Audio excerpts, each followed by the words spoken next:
Salut à tous. Vous êtes-vous déjà demandé si un lieu pouvait tout simplement cesser d'exister, non pas à cause d'un cataclysme, mais par une simple décision administrative, un trait de plume sur une carte? C'est une question qui me hante depuis que j'ai découvert l'histoire de Val d'Ombre. Je vous mets au défi de trouver la moindre mention de ce village sur une carte moderne, sur Internet, n'importe où.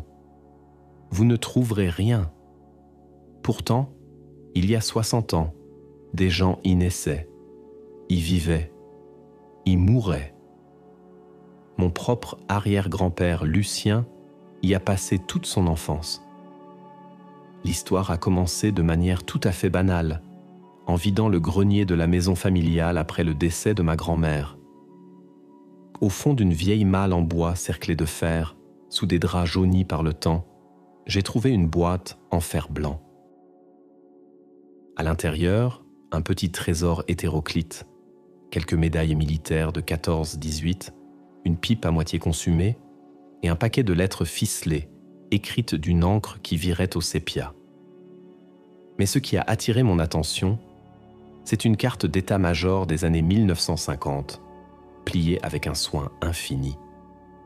Elle représentait un coin reculé des Vosges, une région que je connaissais un peu pour ses forêts denses et ses vallées encaissées. Et là, niché au creux d'un méandre de la rivière Vologne, un petit point noir légendé, Val d'Ombre. Sur la carte, une petite croix au crayon était dessinée à côté du nom, et au dos, une seule phrase de la main de mon arrière-grand-père.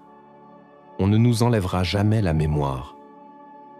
Intrigué, j'ai déplié une carte IGN récente de la même zone. Tout y était. Les mêmes reliefs, les mêmes forêts, la rivière Vologne serpentant au même endroit. Mais à l'emplacement de Val d'Ombre, il n'y avait plus rien. Absolument rien. Juste une tache verte uniforme, une forêt domaniale comme il y en a tant. Pas de ruines indiquées, pas de lieu-dit, pas même un sentier. Le village avait été effacé. Ma première réaction fut la curiosité. J'ai cherché sur Internet. Val d'Ombre, Vosges. 0 résultat pertinent. Village disparu Vosges. Des articles sur des hameaux abandonnés après l'exode rural, sur des villages détruits pendant les guerres mondiales, comme Oradour-sur-Glane, mais rien qui ne corresponde à Val d'Ombre. Rien sur une disparition dans les années 50 ou 60. J'ai consulté les archives départementales en ligne, le cadastre napoléonien. Le village y figurait bien, avec ses parcelles, ses maisons, son église, son petit cimetière. Il avait une existence légale, administrative, bien réelle. Puis, à une date que je n'arrivais pas à déterminer précisément entre 1958 et 1962, il s'est volatilisé des registres. Les lettres de mon arrière-grand-père que j'ai commencé à déchiffrer n'étaient pas plus claires.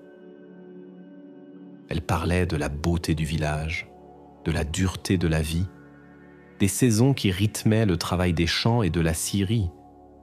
Mais les dernières lettres, datées de l'hiver 1957, devenaient étranges.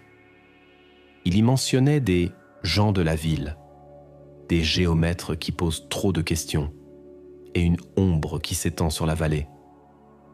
Puis, plus rien. Silence total jusqu'à une carte postale envoyée de Nancy en 1963, où il annonçait simplement qu'il avait trouvé du travail dans une usine. Aucun mot sur la raison de son départ, sur le sort du village, comme si un chapitre entier de sa vie avait été arraché. C'est cette anomalie, ce silence assourdissant qui m'a poussé à prendre ma voiture une semaine plus tard. Il fallait que je voie de mes propres yeux ce vide sur la carte. Je voulais comprendre comment un village entier, avec son histoire et ses habitants, avait pu être rayé de l'existence au point que personne, absolument personne, ne semble s'en souvenir ou vouloir en parler. J'allais dans les Vosges, non pas pour trouver des ruines, mais pour trouver une explication à cet effacement. Je ne savais pas encore que j'allais mettre les pieds dans une histoire bien plus sombre et complexe que la simple révision d'une carte topographique, une histoire de secrets d'État, de vies brisées et d'un silence de plomb qui dure depuis plus d'un demi-siècle. Avant de continuer, je vous pose la question. Avez-vous dans votre famille, dans votre région, une histoire similaire d'un lieu oublié, d'un nom qui ne résonne plus que dans la mémoire des anciens? Racontez-moi, car je suis convaincu que Val d'Ombre n'est pas un cas isolé. La mémoire collective est fragile, et parfois, elle est volontairement mutilée. Mon arrivée dans la vallée de la Vologne s'est faite sous un ciel bas et gris, typique de l'automne vosgien. Les forêts de sapins, lourdes de pluie, semblaient quand même se refermer sur la route sinueuse. L'air était vif, imprégné d'une odeur de terre humide et de résine. C'était un paysage d'une beauté austère, presque mélancolique. J'ai garé ma voiture dans le village le plus proche de l'emplacement de Val d'Ombre, un bourg nommé Xonrupt-Longemort, à une dizaine de kilomètres de là. Mon plan était simple. Commencer par interroger les habitants. Les plus âgés surtout. Quelqu'un devait bien se souvenir d'un village voisin qui avait disparu. Mon premier arrêt fut la boulangerie, un lieu de passage obligé. Derrière le comptoir, une femme d'une 60aine d'années, au visage affable. En achetant une baguette, j'ai engagé la conversation, d'abord sur la météo, puis, de la manière la plus naturelle possible, j'ai glissé ma question.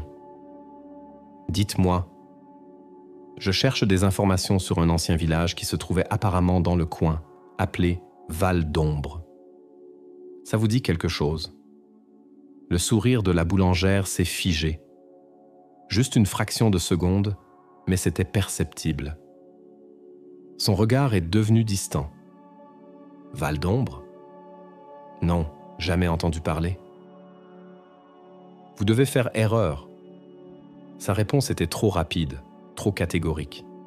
J'ai insisté un peu, mentionnant ma vieille carte. Elle a haussé les épaules, s'est tournée vers un autre client, mettant fin à la conversation. Le malaise était palpable. Je suis sorti de la boulangerie avec le sentiment étrange qu'on venait de me mentir. J'ai tenté ma chance au seul café du village. Quelques hommes d'un certain âge jouaient aux cartes, un verre de blanc à la main. L'ambiance était plus détendue. J'ai commandé un café et me suis accoudé au comptoir en zinc, engageant la discussion avec le patron, un homme massif à la moustache poivre et sel. J'ai posé la même question. Le silence est tombé sur la table de cartes. Tous les regards se sont tournés vers moi. Le patron a essuyé un verre, longuement, le regard fixé sur son chiffon. « Connais pas ?» a-t-il fini par lâcher sans me regarder. Un des joueurs de cartes, un vieil homme au visage buriné par le soleil et le froid, a craché dans un mouchoir. « Il y a des choses qu'il vaut mieux pas déterrer, jeune homme. La terre, ici, elle garde bien ses secrets. » Un autre a ricané. Surtout quand on l'a aidé. La phrase est restée en suspens, lourde de sous-entendus. Le patron m'a fusillé du regard et les joueurs ont repris leur partie, m'ignorant ostensiblement. Le message était clair. Je n'étais pas le bienvenu, et mes questions encore moins.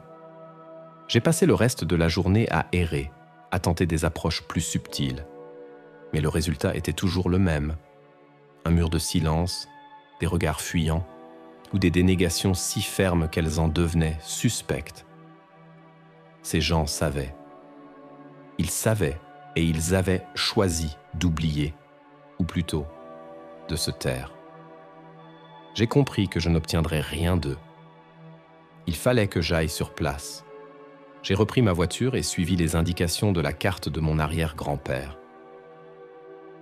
La route goudronnée a laissé place à un chemin forestier, puis à une simple trace à peine visible, envahie par les herbes hautes. J'ai dû laisser la voiture et continuer à pied. La forêt était incroyablement dense.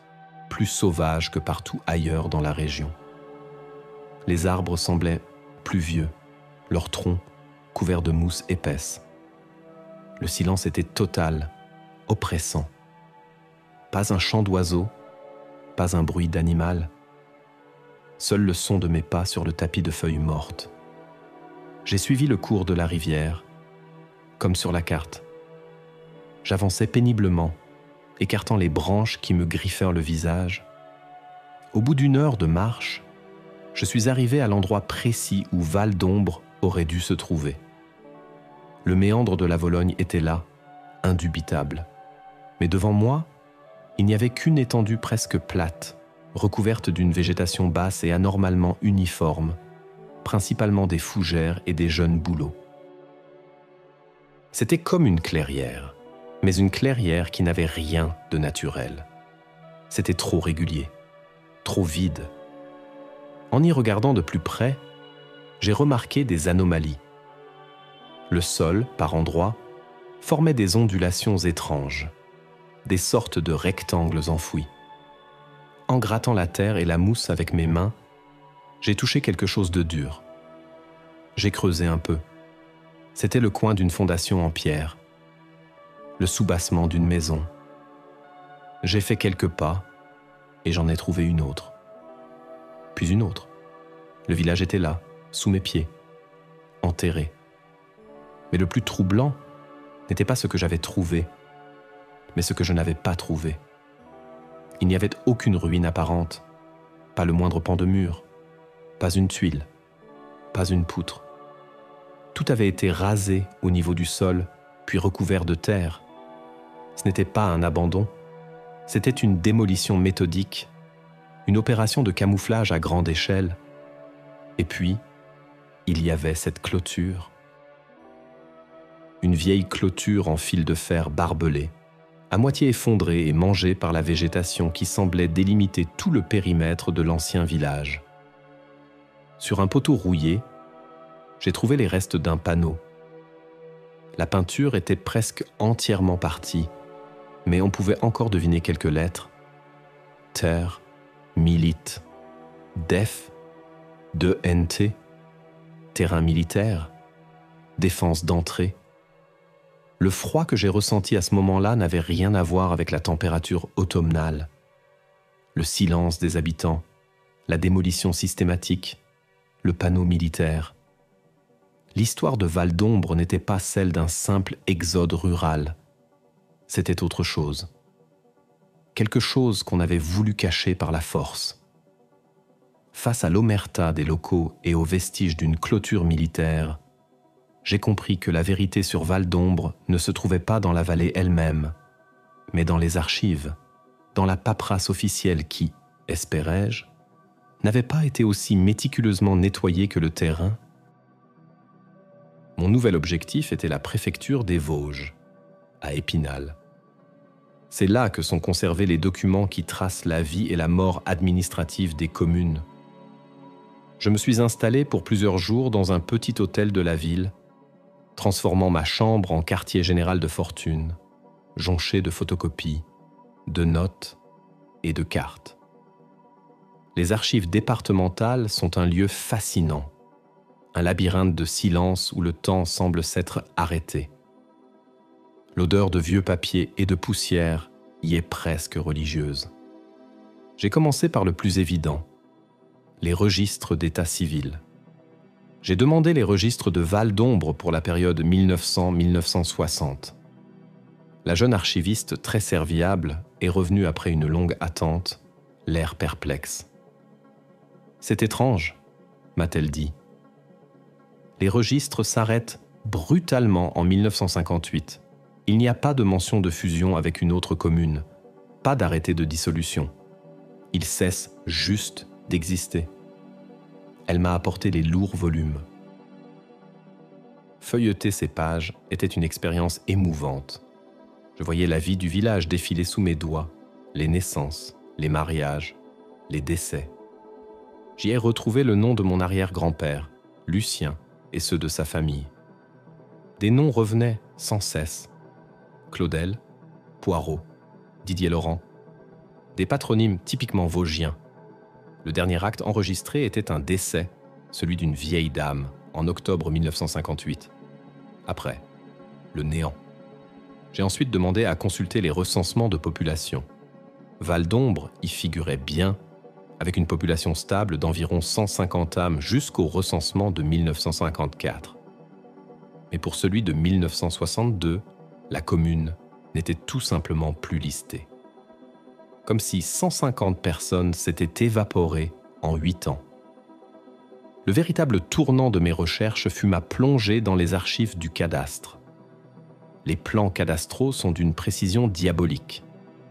J'ai comparé le plan napoléonien de 1830 avec les révisions successives. Tout était normal jusqu'à une mise à jour datée de 1961. Sur cette nouvelle version, toutes les parcelles de la section communale de Val-d'Ombre avaient été fusionnées en une seule, immense parcelle. Le propriétaire indiqué n'était plus une myriade de noms de famille, mais une seule entité, ministère des Armées. Le panneau que j'avais trouvé en forêt disait donc vrai.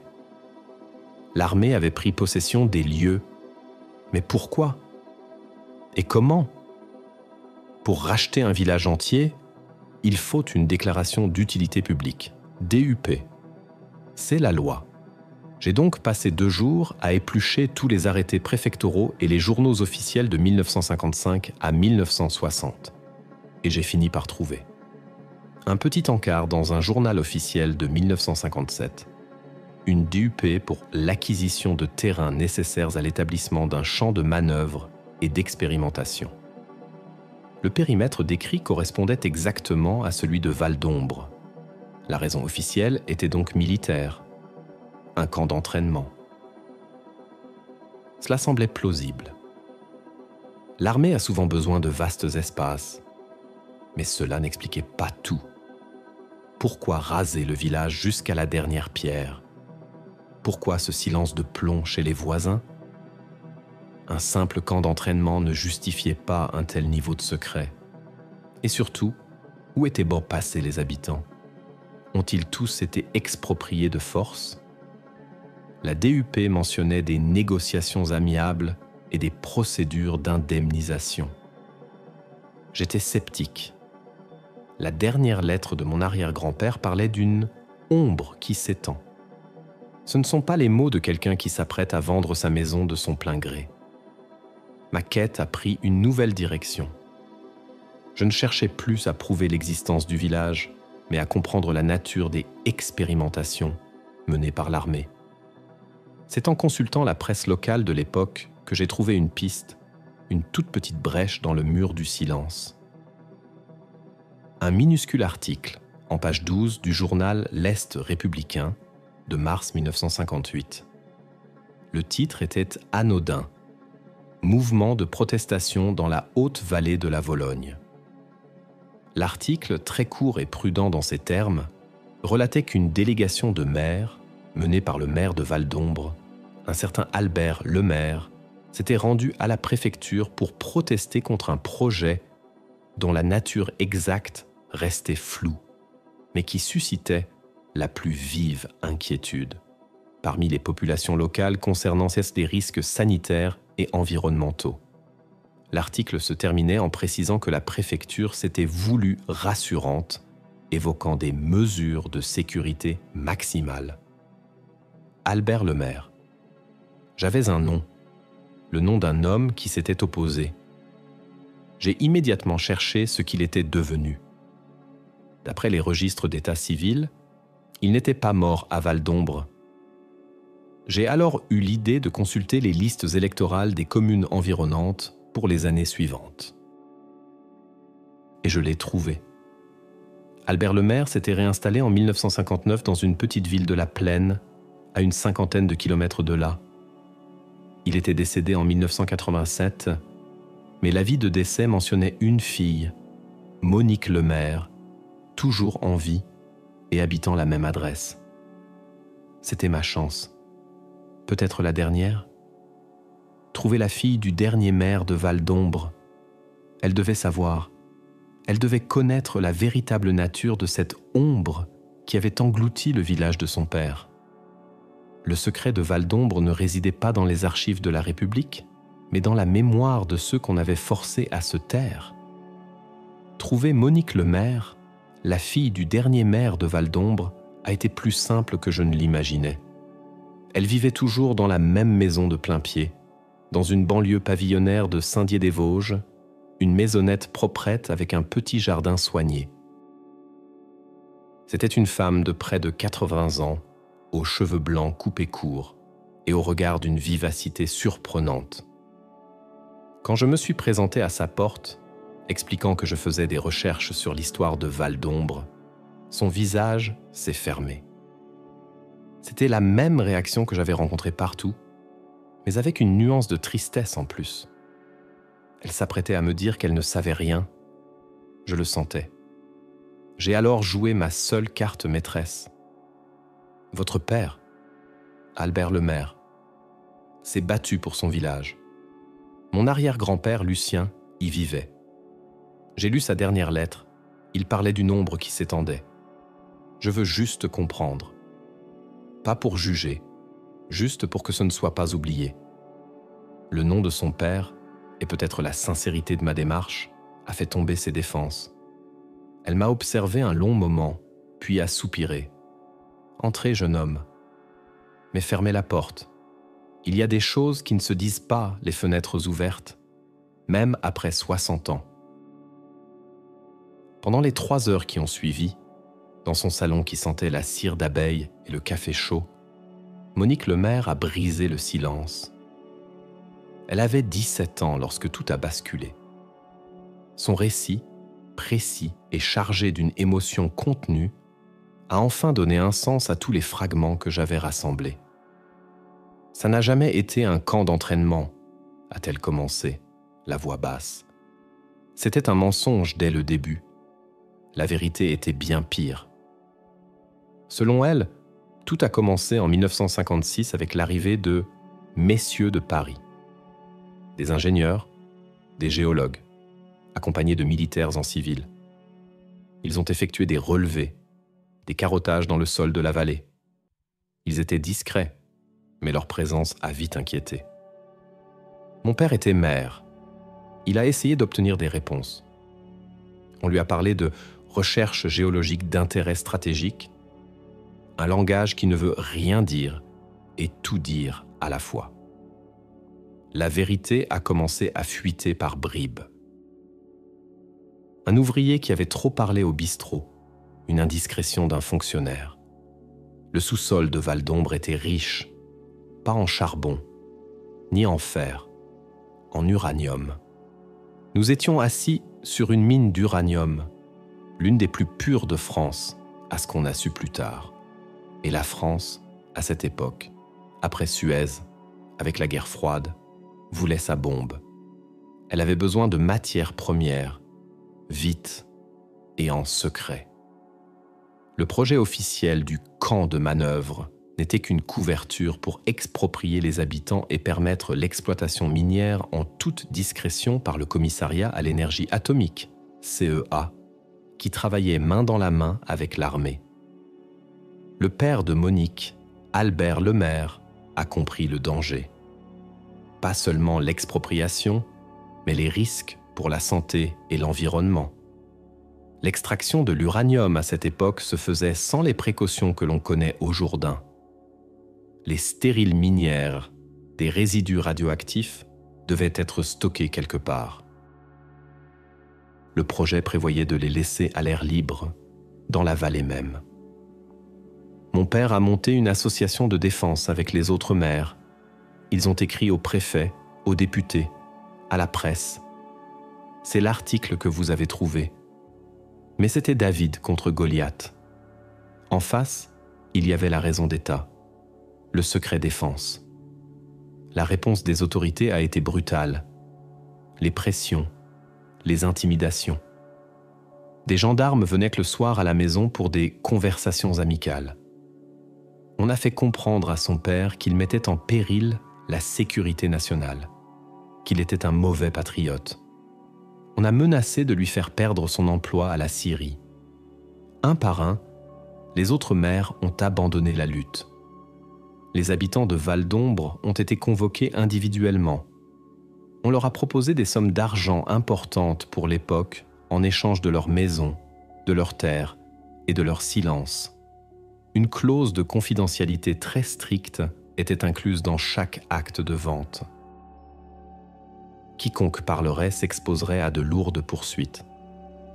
Pour ceux qui refusaient, on brandissait la menace de l'expropriation forcée pour un montant bien moindre. C'était un chantage abominable, m'a dit Monique, les larmes aux yeux. On a volé aux gens leur histoire, leur terre, et on a acheté leur silence. La plupart ont signé. Ils étaient pauvres.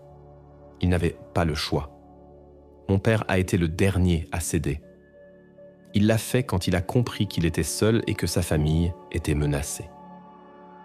Le déménagement s'est fait en quelques semaines, au cours de l'hiver 1958. Un convoi de camions de l'armée est venu chercher les familles et leurs quelques biens. C'était une évacuation, pas un déménagement. Une fois le village vidé, les bulldozers sont arrivés. Ils n'ont pas seulement démoli les maisons. Ils ont tout rasé, dynamité l'église, excavé le cimetière pour déplacer les corps dans un autre ossuaire communal et enfin, recouvert le tout de tonnes de terre avant de planter des arbres à croissance rapide. L'objectif était clair, faire disparaître toute trace, créer un paysage vierge pour décourager les curieux et les pèlerinages nostalgiques. Ils ont effacé notre vie comme on efface une erreur sur un tableau noir, a conclu Monique. L'exploitation minière a duré moins de 10 ans. Une fois le filon épuisé, le site a été sommairement réhabilité. Les puits ont été rebouchés, les déchets miniers les plus dangereux enfouis sur place, et la nature a repris ses droits. Le secret, lui, est resté.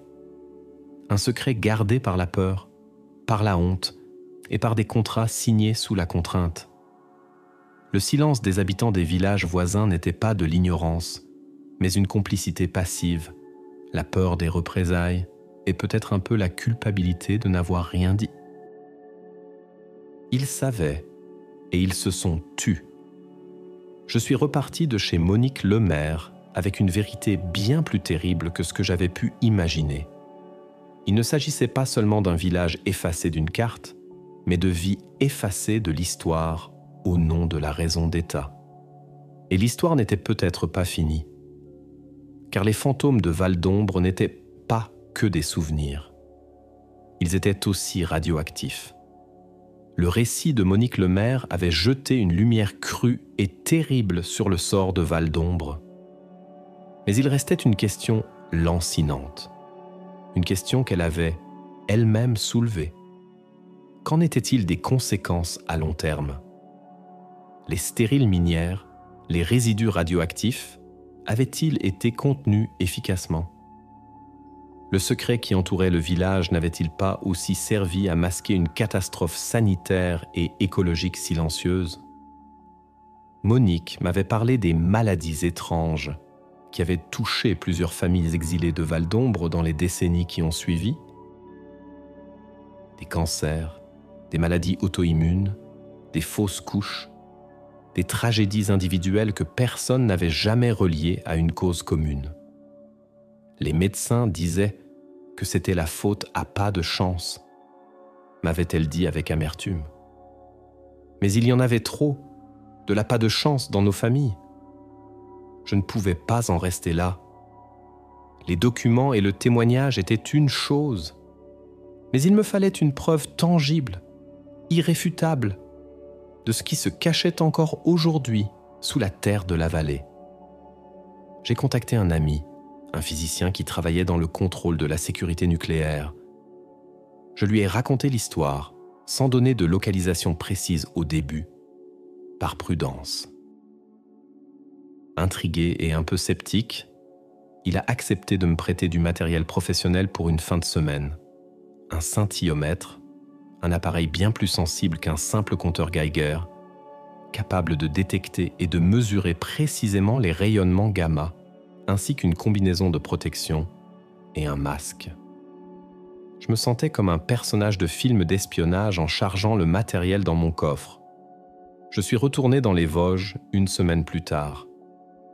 Cette fois, je n'étais plus un simple curieux. J'étais en mission.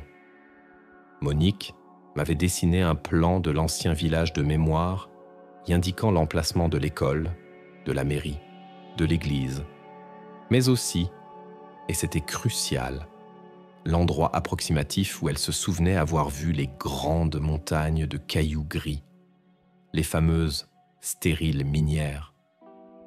Le temps était radieux, ce qui rendait l'atmosphère de la forêt encore plus étrange. Le soleil filtrait à travers les arbres, créant des puits de lumière sur la mousse.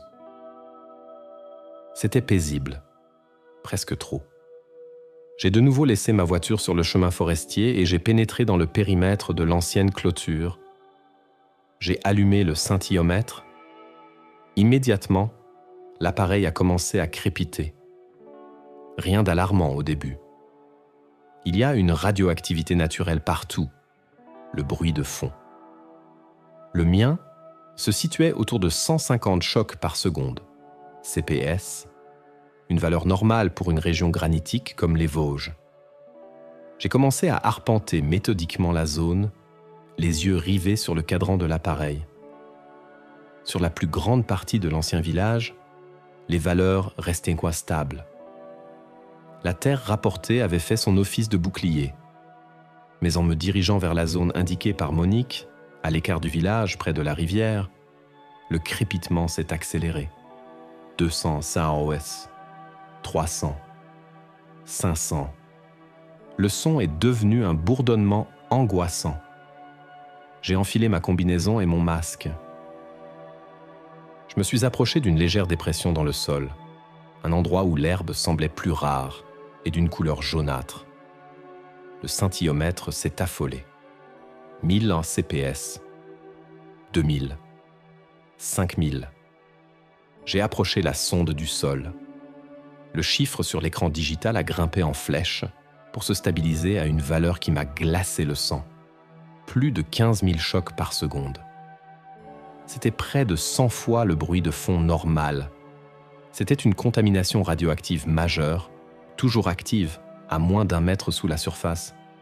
J'ai fait plusieurs mesures dans le secteur. La zone de contamination était vaste, au moins plusieurs centaines de mètres carrés. Et le pire, c'est qu'elle se situait à moins de 50 mètres de la Vologne. La pluie, le ruissellement, devait entraîner depuis 60 ans des particules radioactives directement dans la rivière, contaminant l'eau, les sédiments, les poissons, sur des kilomètres en aval. La réhabilitation du site avait été une mascarade. On avait caché la poussière sous le tapis, une poussière mortelle, laissant une bombe à retardement écologique et sanitaire au cœur de la forêt vosgienne. J'ai pris des photos, des vidéos de l'écran du scintillomètre. J'ai noté les coordonnées GPS précises des points chauds. J'avais ma preuve, une preuve irréfutable. Alors que je rangeais mon matériel, le cœur battant, j'ai entendu un bruit, un craquement de branches. Je me suis figé. J'ai scruté les arbres. Rien. J'ai cru à un animal. Puis j'ai entendu un autre bruit, métallique cette fois. J'ai rampé jusqu'à un fourré et j'ai regardé à travers les feuilles. 2 hommes en tenue de camouflage, sans un signe, marchaient lentement le long de la rivière. Ils n'avaient là pas l'air de chasseurs ou de randonneurs. Ils étaient équipés de radios et l'un d'eux tenait à la main un appareil qui ressemblait étrangement à mon propre scintillomètre. Ils effectuaient une ronde de surveillance. Le site était donc toujours surveillé, même après toutes ces années. Discrètement, mais sûrement. L'armée ou un autre service de l'État savait. Ils savaient que le site était dangereux et ils se contentaient de le surveiller à distance, en espérant que personne ne viendrait jamais y mettre son nez. J'ai attendu, le souffle coupé, qu'il s'éloigne. Mon cœur battait à tout rompre. La peur s'était ajoutée à la colère. j'ai compris que je n'avais pas seulement déterré un secret du passé, mais que j'avais mis le doigt sur une dissimulation active, un danger présent qui engageait la responsabilité de l'État aujourd'hui. Je suis reparti en courant presque, ne me sentant en sécurité qu'une fois dans ma voiture, filant sur la route loin de la vallée maudite. Dans mon rétroviseur, les sombres forêts des Vosges semblaient me regarder, gardiennes d'un secret qui ne voulait pas mourir. De retour chez moi, le sentiment d'urgence se mêlait à une forme de paranoïa. Les deux hommes entreillis dans la forêt n'étaient donc pas une hallucination. Le site était surveillé. Par qui? Le ministère des Armées? Le CEA? Un service de renseignement? Je me sentais incroyablement seul et vulnérable face à une entité sans visage mais puissante. J'avais les preuves, la copie des archives, l'enregistrement du témoignage de Monique Lemaire, les photos, les vidéos et les relevés de radioactivité. Mais qu'en faire? La première idée qui vient à l'esprit dans ces cas-là, c'est d'aller voir la presse, un grand journal national. Je les imaginais déjà titrés en une, le scandale de Val d'Ombre, le secret radioactif d'un village effacé de la carte. Mais j'ai vite déchanté. J'ai contacté de manière anonyme un journaliste d'investigation réputé d'un grand quotidien parisien. Je lui ai exposé les grandes lignes de l'affaire, sans lui fournir les preuves immédiatement. Sa réaction a été d'une prudence glaciale. Il m'a expliqué que s'attaquer à un secret défense impliquant le nucléaire français des années 60 était extrêmement complexe. Les sources seraient difficiles à confirmer, les documents probablement encore classifiés. Il m'a parlé de la loi sur le secret de la défense nationale, des risques de poursuites judiciaires pour moi, mais aussi pour son journal. Si vous n'avez pas un document officiel déclassifié ou une source interne au gouvernement prête à parler, votre histoire, aussi vraie soit-elle, risque de finir en procès pour diffamation, et nous le perdrons, m'a-t-il dit. Il m'a gentiment conseillé d'oublier, pour ma propre tranquillité. Contacter les autorités? C'était encore plus absurde. La gendarmerie locale était au courant et se taisait. La préfecture avait validé l'opération à l'époque. S'adresser au ministère des Armées ou de l'écologie aujourd'hui, c'était comme demander au loup de reconnaître qu'il a mangé les moutons. Il nierait, enterrerait l'affaire sous une montagne de procédures administratives et se retournerait probablement contre moi. J'étais dans une impasse. J'avais une vérité explosive entre les mains, mais personne à qui la confier en toute sécurité. Pendant plusieurs semaines, j'ai vécu dans une sorte de brouillard, dormant mal, sursautant au moindre bruit. J'ai fait plusieurs copies de mes preuves sur des disques durs que j'ai cachés en différents lieux. Je me sentais observé, même si c'était sans doute le fruit de mon imagination. J'ai repensé à mon arrière-grand-père, à Albert Lemaire, à tous ces gens de Val d'Ombre. On leur avait volé leur passé. Et maintenant, on essayait de voler la vérité sur ce vol. La colère a fini par l'emporter sur la peur. Il était hors de question que je laisse ce secret enfoui.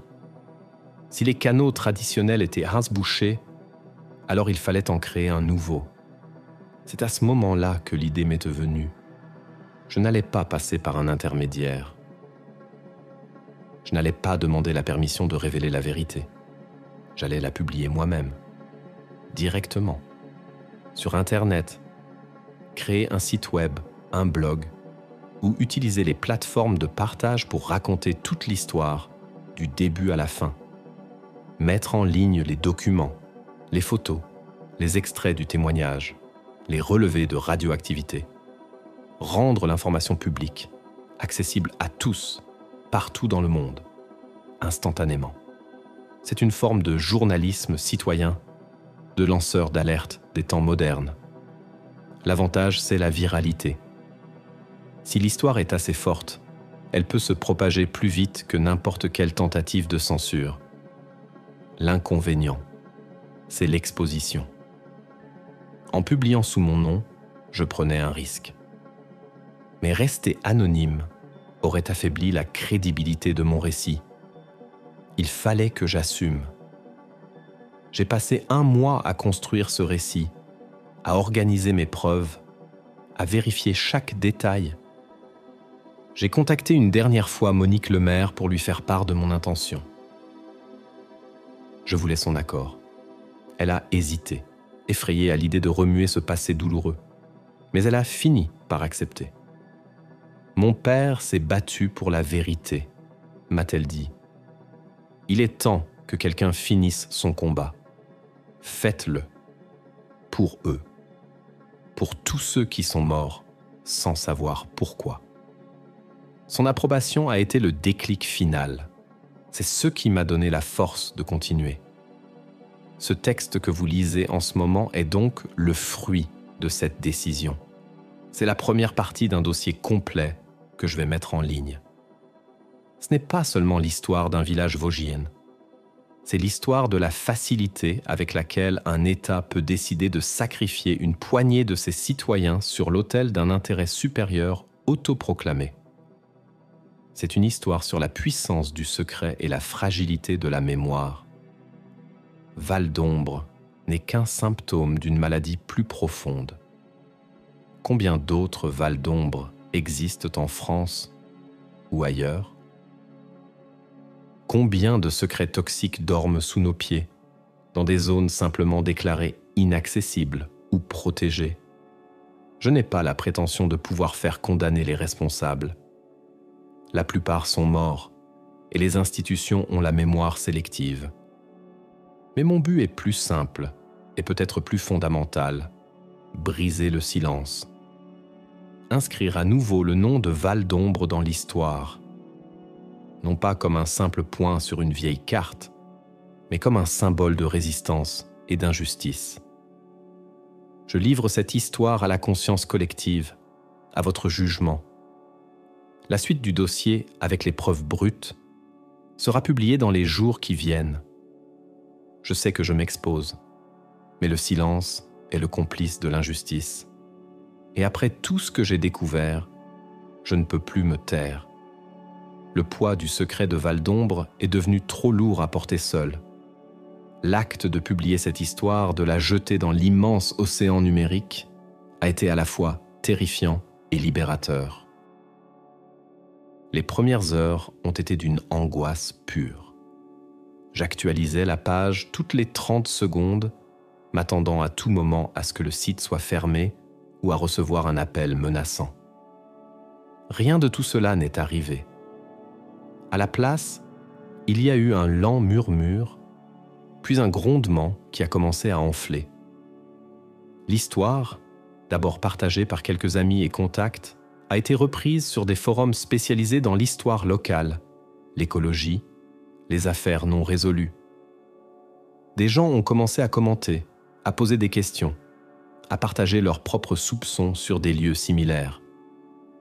La question que j'avais posée au tout début a trouvé un écho inattendu. Des dizaines de personnes m'ont contacté pour me parler du champ du grand-père où rien ne pousse, de la forêt interdite près de leur village d'enfance, du lac où il ne faut pas se baigner. Je ne pouvais vérifier aucune de ces histoires, mais leur accumulation dessinait une carte fantôme de la France, une géographie des lieux sacrifiés et des mémoires étouffées. Le véritable tournant s'est produit après 3 jours, lorsqu'un journaliste d'un média en ligne indépendant, connu pour son ton incisif et son travail d'investigation, a repris mon histoire. Il ne s'est pas contenté de la citer. Il a fait son propre travail. Il a contacté des experts indépendants en physique nucléaire qui ont validé la plausibilité de mes relevés. Il a retrouvé d'autres descendants de familles de Val d'Ombre qui, encouragés par le témoignage de Monique Lemaire, ont accepté de parler, confirmant les pressions, les maladies, le sentiment d'avoir été trahi. L'article a fait l'effet d'une bombe. De là, tout s'est emballé. Les grands journaux nationaux, y compris celui qui m'avait initialement éconduit, ont été forcés de s'emparer de l'affaire. Des équipes de télévision sont descendues dans la vallée. Elles se sont heurtées au même mur de silence de la part des habitants les plus âgés, mais les plus jeunes, ceux de ma génération, ont commencé à parler, à exiger des réponses de leurs aînés et de leurs élus. Le maire du village voisin, d'abord furieux de cette publicité non désirée, a dû faire face à la pression de ses administrés et a demandé publiquement à la préfecture de faire toute la lumière sur cette affaire. Les autorités, prises de court par la rapidité de la diffusion de l'information, ont d'abord réagi par le déni. Un communiqué laconique du ministère des Armées a confirmé l'existence d'un ancien site d'entraînement à cet emplacement, tout en qualifiant les allégations de contamination de fantaisistes et non étayées. C'était une erreur stratégique. Le lendemain, j'ai mis en ligne l'intégralité de mes preuves, les vidéos du scintillomètre, les extraits audio de Monique, les copies des documents d'archives. La contradiction était flagrante. La pression est montée d'un cran. Une association nationale de protection de l'environnement a annoncé son intention de porter plainte contre X pour mise en danger de la vie d'autrui et pollution. Des élus écologistes ont posé des questions au gouvernement à l'Assemblée nationale. L'affaire Val d'Ombre n'était plus mon histoire.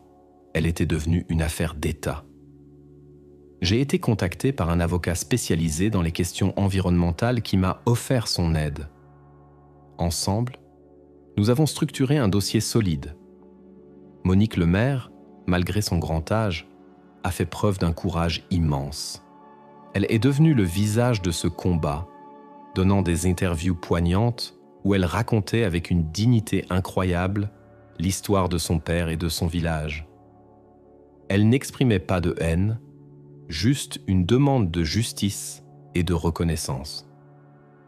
La reconnaissance que leur sacrifice n'avait pas été vain et que leur histoire méritait d'être connue.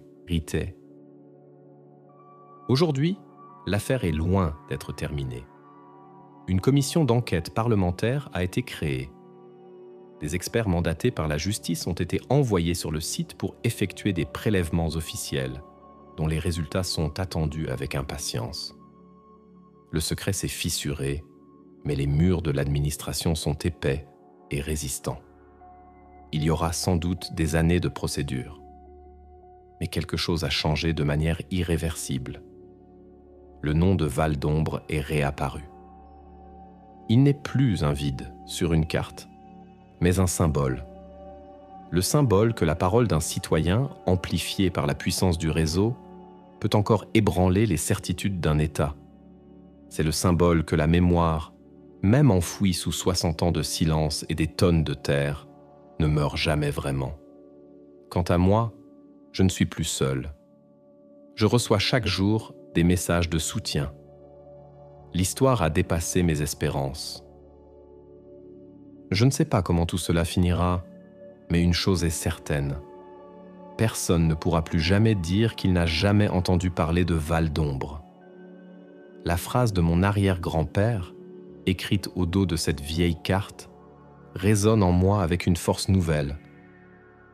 On ne nous enlèvera jamais la mémoire. Il avait raison. On peut effacer un village, mais on ne peut pas effacer la vérité quand elle décide de refaire surface.